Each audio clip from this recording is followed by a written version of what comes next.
Assalamualaikum warahmatullahi wabarakatuh. Kita akan melanjutkan ya diskusi kita di metode penelitian kuantitatif eksperimen.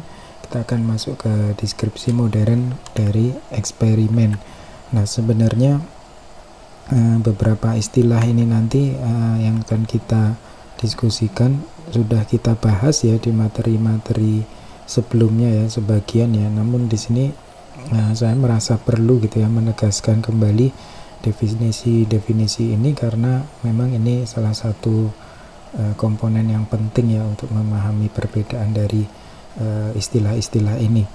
Nah, seperti kita ketahui, eksperimen sendiri itu adalah sebuah studi yang pada dasarnya mengenalkan intervensi gitu ya, secara sengaja gitu ya. Kemudian kita peneliti mengobservasi efeknya gitu ya. Nah, ada beberapa deskripsi lebih lanjut ya terkait eksperimen. Ini saya ambil dari bukunya Sediscook and Campbell, deskripsi modern eksperimen. Ada istilah eksperimen acak, eksperimen kuasi, eksperimen natural, dan rancangan atau desain non eksperimen. Nah, eksperimen acak sebelumnya sudah kita bahas, yaitu eksperimen yang penugasan unit terkecilnya atau penempatan unit terkecilnya itu secara acak gitu ya. Misalnya dengan sistem undian, jadi partisipan dibagi ke dalam kelompok-kelompok dalam eksperimen itu secara acak gitu ya. Nah, ini akan menghasilkan karakteristik ya dua kelompok ya dengan karakteristik yang sama gitu, sehingga ketika karakteristiknya sama, maka bila ada perbedaan dalam hasil observasi itu merupakan akibat dari perlakuan itu ya, dan bukan disebabkan oleh perbedaan karakteristik individu. Nah, kemudian kedua, eksperimen kuasi. Eksperimen kuasi adalah eksperimen tanpa penugasan acak. Jadi partisipan masuk ke dalam kondisi-kondisi atau kelompok-kelompok dalam eksperimen itu secara tidak acak ya, atau tidak random gitu. Jadi penempatan partisipan pada kelompok dalam eksperimen itu bisa secara self selection, maksudnya dia memilih masuk ke kelompok yang mana gitu ya, atau administrator selection. Jadi ini maksudnya adalah eksperimenter itu memiliki keterbatasan gitu ya. Misalnya pada setting perusahaan gitu ya, pimpinan perusahaan sudah menentukan ya bagian mana yang menjadi kelompok eksperimen, bagian mana yang menjadi kelompok kontrol gitu ya. Jadi juga sering ini terjadi dalam setting sekolah gitu ya. Sekolah sudah menentukan kelas ini dan ini saja yang menjadi partisipan gitu ya. Dalam eksperimen kita tidak bisa melakukan penugasan acak. Nah, di dalam eksperimen kuasi otomatis kesimpulan kausalnya itu lebih lemah ya dibanding eksperimen acak gitu, karena ada pengaruh karakteristik individu. Jadi karena tanpa penugasan acak kan tadi, otomatis karakteristik individunya akan ada kemungkinan beragam gitu ya dalam kelompok eksperimen dan kelompok kontrol.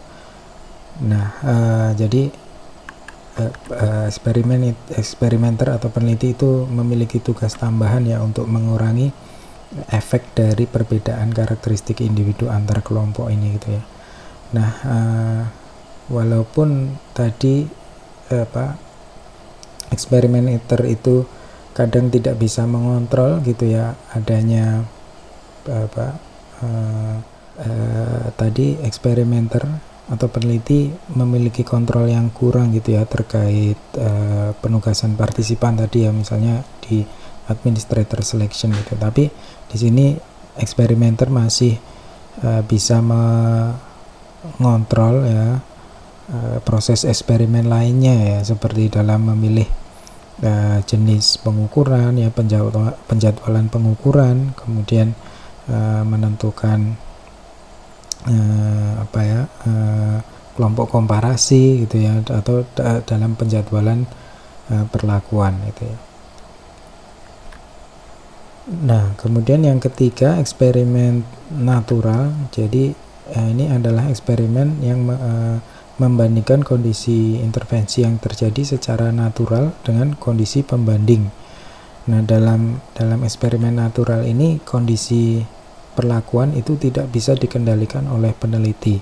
Jadi sebenarnya di sini fungsi peneliti itu lebih ke arah mengidentifikasi itu ya adanya intervensi. Nah, intervensinya bisa berasal dari beragam kondisi gitu ya, misalnya terkait ini contohnya gempa bumi gitu ya, jadi terkait kondisi alam gitu ya, efek gempa bumi terhadap harga properti misalnya.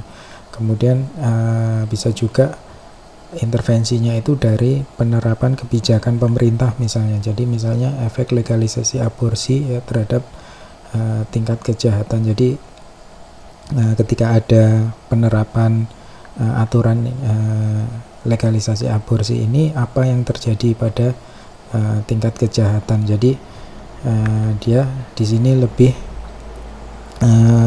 di luar kontrol peneliti gitu ya.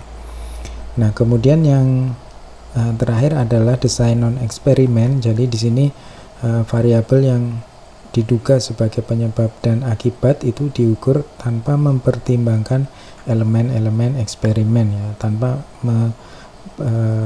mengontrol gitu ya, dengan tingkat kontrol yang lebih rendah gitu ya. Nah, otomatis di sini seperti sudah kita bahas ya, tidak bisa menjamin hubungan kausal gitu ya.